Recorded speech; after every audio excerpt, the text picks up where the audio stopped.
भानगढ़ किले के रातों रात खंडहर में तब्दील हो जाने के बारे में कई कहानियां मशहूर हैं। इन किस्सों को सुनकर लोग मायावी और रहस्यों से भरे इस किले की ओर खींचे चले आते हैं।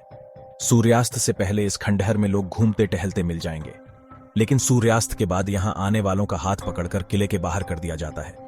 किले की एक दीवार पर भारतीय पुरातत्व विभाग का बोर्ड लगा है। इस पर साफ साफ शब्दों में लिखा है, सूर्यास्त के बाद प्रवेश वर्जित है। राजस्थान के अलवर जिले में सरिस्का नेशनल पार्क के एक छोर पर खड़ा है खंडहरनुमा भानगढ़। इस किले को आमेर के राजा भगवंत दास ने 1573 में बनवाया था। भगवंत दास के छोटे बेटे और मुगल शहंशाह अकबर के नवरत्नों में शामिल मानसिंह के भाई माधो सिंह ने बाद में इसे अपनी रिहाइश बना लिया।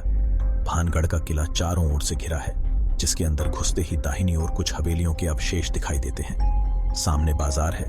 कहते हैं ये भानगढ़ का जौहरी बाजार था, जिसमें सड़क के दोनों तरफ कतार में बनी 2 मंजिला दुकानों के खंडहर हैं। किले के आखिरी छोर पर दोहरे अहाते से घिरा 3 मंजिला महल है, लेकिन तीनों मंजिल लगभग पूरी तरह ढेर हो चुकी है। चहारदीवारी के अंदर कई दूसरी इमारतों के खंडहर बिखरे पड़े हैं। इनमें से एक में तवायफें रहा करती थीं। राजकुमारी के इश्क में पगलाए तांत्रिक के शाप से बर्बाद हो गया एक राज्य खंडहर बना भानगढ़ एक शानदार अतीत के बर्बादी की दुखद दास्तान है। माधो सिंह के बाद उसका बेटा छत्र सिंह भानगढ़ का राजा बना। छत्र सिंह 1630 में लड़ाई के मैदान में मारा गया। उसकी मौत के साथ ही भानगढ़ की रौनक घटने लगी। छत्र सिंह के बेटे अजब सिंह ने नजदीक में ही अजबगढ़ का किला बनवाया और वहीं रहने लगा। आमेर के राजा जय सिंह ने 1720 में भानगढ़ को जबरन अपने साम्राज्य में मिला लिया। इस समूचे इलाके में पानी की कमी तो थी ही, लेकिन 1783 के अकाल में यह किला पूरी तरह उजड़ गया। भानगढ़ के बारे में जो अफवाहें और किस्से हवा में उड़ते हैं, उनके मुताबिक इस इलाके में सिंघिया नाम का एक तांत्रिक रहता था। उसका दिल भानगढ़ की राजकुमारी रत्नावती पर आ गया, जिसकी सुंदरता समूचे राजपुताना में बेजोड़ थी। एक दिन तांत्रिक ने राजकुमारी की एक दासी को बाजार में खुशबूदार तेल खरीदते देखा। सिंघिया ने तेल पर टोटका कर दिया ताकि राजकुमारी उसे लगाते ही तांत्रिक की ओर खींची चली आए, लेकिन शीशी रत्नावती के हाथ से फिसल गई और सारा तेल एक बड़ी चट्टान पर गिर गया। टोटके की वजह से चट्टान को ही तांत्रिक से प्रेम हो गया और वह सिंघिया की ओर लुढ़कने लगा। चट्टान के नीचे कुचलकर मरने से पहले तांत्रिक ने शाप दिया कि मंदिरों को छोड़कर समूचा किला जमींदोज हो जाएगा और राजकुमारी समेत भानगढ़ के निवासी मारे जाएंगे। आसपास के गांवों के लोग मानते हैं कि सिंघिया के शाप की वजह से ही किले के अंदर की सभी इमारतें रातों रात ध्वस्त हो गईं।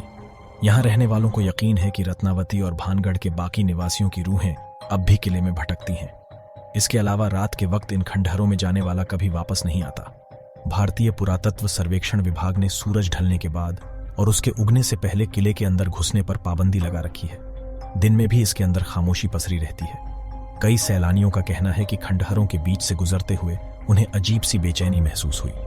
किले के एक छोर पर केवड़े की झाड़ियां हैं। हवा जब तेज चलती है तो केवड़े की खुशबू चारों तरफ फैल जाती है और किले का रहस्य और भी गाढ़ा हो जाता है। एक राज्य भारतीय पुरातत्व सर्वेक्षण विभाग ने किले के अंदर मरम्मत का कुछ काम किया है, लेकिन निगरानी की व्यवस्था ठीक नहीं होने के कारण इसके बर्बाद होने का खतरा बढ़ता जा रहा है। किले में भारतीय पुरातत्व सर्वेक्षण विभाग का कोई दफ्तर नहीं है। दिन में कोई चौकीदार भी नहीं होता।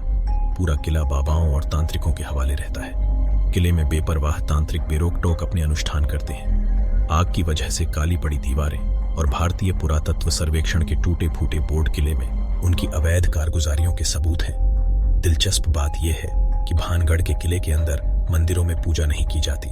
किले के बाहर पहाड़ पर बनी एक छतरी तांत्रिकों की साधना का प्रमुख अड्डा बताई जाती है।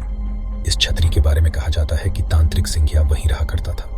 किले के खंडहरों में टंगी सिंदूर से रंगी अजीबोगरीब शक्लों वाली मूर्तियां कमजोर दिल वाले को भूतों के होने का एहसास करा देती हैं।